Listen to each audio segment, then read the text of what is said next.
Paz do Senhor Jesus, povo de Deus, de volta aqui na cidade de Porto Alegre, né? Tivemos alguns dias ali na região do Baixo Amazonas e fomos até a cidade de Óbidos, no Pará.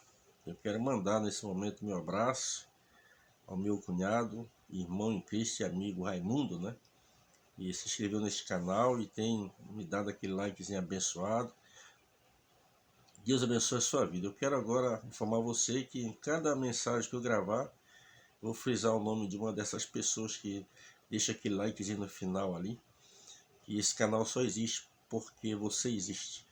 E Deus possa, através de mim, se particularizar com você por meio da sua palavra. Estou com a minha Bíblia aberta aqui no Evangelho de Jesus Cristo, segundo escreveu o Dr. Lucas, no capítulo 8, a partir do versículo 40. Este texto que eu vou ler aqui é um texto muito explorado pelos pregadores de culto de libertação. Você que frequenta culto de libertação e cura divina, dificilmente não vai ter ouvido uma mensagem em cima desse ponto aqui. Mas é claro que em cada mensagem Deus nos leva uma dimensão. E eu quero aqui falar algo importante sobre este texto. Diz assim: este texto nos apresenta duas mulheres, uma com 12 anos de vida e outra com fluxo de sangue há 12 anos. Vamos fazer um paralelo entre essas duas mulheres aí. A Bíblia não narra o nome delas, mas o nome de uma delas no final da mensagem eu vou dizer o nome desta mulher. Aqui aconteceu que quando voltou Jesus, a multidão recebeu porque todos estavam esperando. Quando você lê esse contexto aqui, né, do capítulo 8, você vê que Jesus andava de aldeia em aldeia, de cidade em cidade, pregando o evangelho do reino de Deus. Ao ler este contexto aqui, Deus me trouxe uma outra mensagem. Só que como eu estava focado neste texto aqui, eu vou trazer esta outra mensagem, uma outra oportunidade. Eu quero falar sobre a importância das mulheres, né? Importância das mulheres. Então é muito importante você que é mulher, que é serva de Deus, acompanhe essa mensagem que estarei gravando em breve. Quem sabe até amanhã eu vou gravar esta mensagem. Aqui aconteceu que quando Jesus voltou, de onde Jesus voltou? Ele veio da província dos Gadarenos. Você vê que antes de chegar nos Gadarenos, Jesus se depara com aquela tempestade. Agora Jesus entra na cidade ali dos Gadarenos e liberta aquele moço. Eu tenho uma mensagem no canal sobre esse Gadareno. E agora Jesus retorna para onde? Para Cafarnaum, onde tinha o seu QG. O seu ponto básico era ali, a sua base era ali em Cafarnaum, uma cidade marítima. E Jesus agora voltou, a multidão estava ali. Só que quando você observa nessas multidão, você vê na multiplicação, Jesus multiplicou 5 pães e 2 peixinhos e alimentou uma multidão faminta de 5.000 homens, sem contar mulheres e crianças. Quando a gente vê 5.000 homens, mas as mulheres e crianças, alguns teólogos definem com a média de 14.000 pessoas a 15.000 pessoas.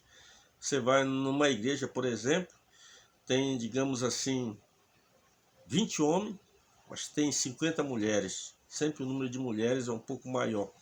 E aqui as crianças. Então a multidão estava aguardando Jesus voltar da província dos Gadarenos. Jesus tinha saído, né? E agora Jesus retorna e a multidão estava ali. Porque sabia que com a presença de Jesus ali, alguma coisa ia acontecer. O texto aqui vem dizer que chegou um varão de nome Jairo, né? Que era príncipe da sinagoga, e prostrando-se aos pés de Jesus, rogava-lhe que entrasse em sua casa. Nós temos já uma mensagem também sobre esse Jairo aqui, por isso vamos pular. Você pode ver que aqui aparece o Jairo no início, entra em cena o Jairo, esse príncipe da sinagoga, uma pessoa importante, da ala nobre dali do povo. E esse moço tinha dinheiro, mas ele recorreu quem? A Jesus logo, para trazer a solução, porque a sua filha estava à beira da morte. Você já imaginou a cena? Você tem um filho de 12 anos, você leva numa emergência de um hospital, de um ponto-socorro, para ser atendido, mas parece assim que as pessoas fazem pouco caso do teu filho ou da tua filha. Qual seria a tua postura se você se depara com uma situação dessa? E quando você está com um filho doente, ainda mais esta menina aqui, à beira da morte, a Bíblia diz que ela estava à beira da morte, ou seja, era uma doença mortal. né? E ele vem até Jesus. Se você pega uma filha sua, um filho, e leva para um médico, e o médico ignora aquela pessoa para atender alguém que já está na vez, porque tem mais alguém esperando, antes de você chegar já tinha alguém ali também querendo o tratamento. Só que quando eu e você chegamos numa situação dessa, nós pensamos em nós, no nosso filho, no nosso parente, não estamos nem aí com quem já está ali aguardando a hora do atendimento. Mas eu vejo nesse Jairo aqui homem paciente.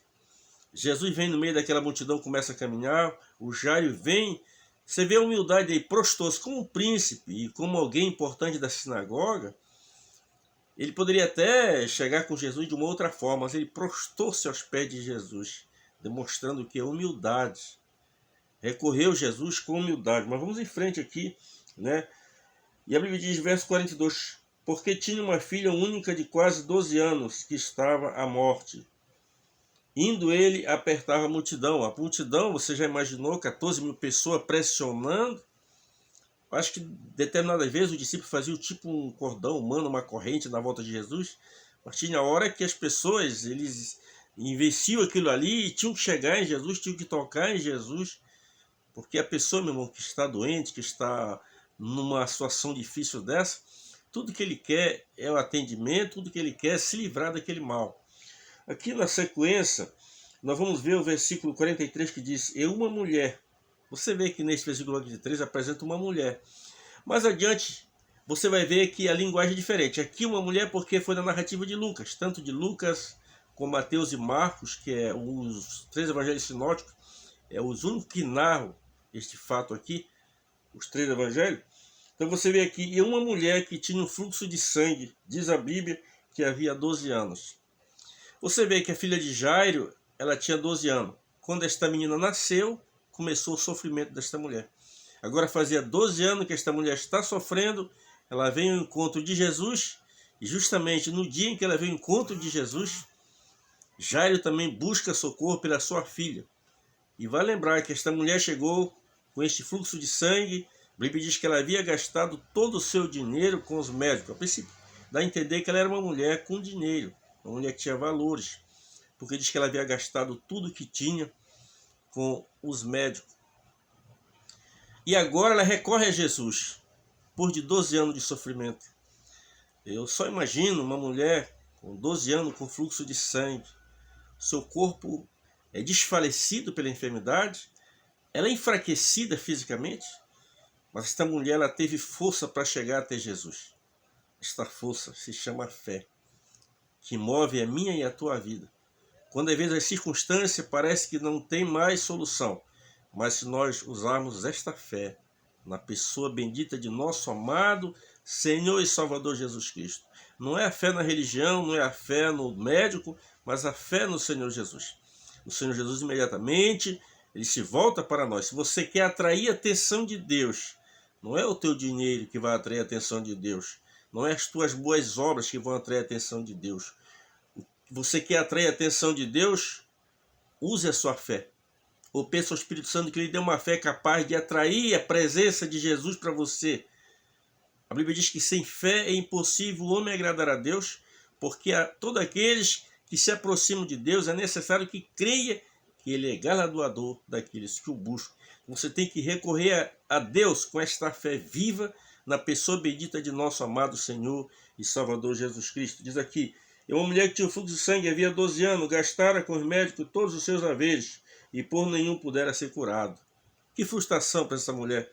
O verso 44, chegando por detrás dele, tocou na orla das suas vestes, logo estancou o fluxo do seu sangue. Que Jesus, como ele era rabino, ele usava uma roupa diferenciada. A gente olha para Jesus, quando a gente estuda os evangelhos, assim, na primeira visão que a gente tem, porque Jesus nasceu, a gente texto diz lá que foi colocado numa manjedoura, mas a gente vê que mesmo Jesus na manjedoura, vieram quem? Os homens vieram, os magos vieram de longe e trouxeram ouro, incenso e mirra, já no nascimento, sem contar com o nascimento de Cristo, que teve uma das maiores orquestras tocando, orquestra sinfônica dos 6 angelical, cantando hosana nas maiores alturas, paz na terra e boa vontade para com os homens. Os 6 angelical vieram fazer esta grande recepção no nascimento de Cristo.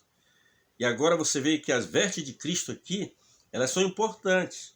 Tão importante porque você vê que quando crucificaram a Cristo, eles dividiam entre si as suas vestes, mas eles não permitiram isso, eles combinaram assim, para que as vestes de Jesus fossem doadas a um daqueles soldados. Pegaram suas vestes, porque eram vestes finas, caríssimas, pelo fato de Jesus ser um rabino, pelo fato também dele ser Deus. Você que é um obreiro da casa de Deus, você vê aqui a postura de Jesus, andava vestido de uma maneira decente. Quantas vezes a gente vai à igreja por aí e eu lamento que a gente, nos últimos dias, estão assim. Você chega numa igreja, você não sabe nem quem é o pastor daquela igreja, porque ele está se vestindo uma vestimenta normal. Nós temos uma identificação. O terno, não é que haja unção no nosso terno, não é que haja unção na nossa gravata. A unção tem que estar na nossa vida.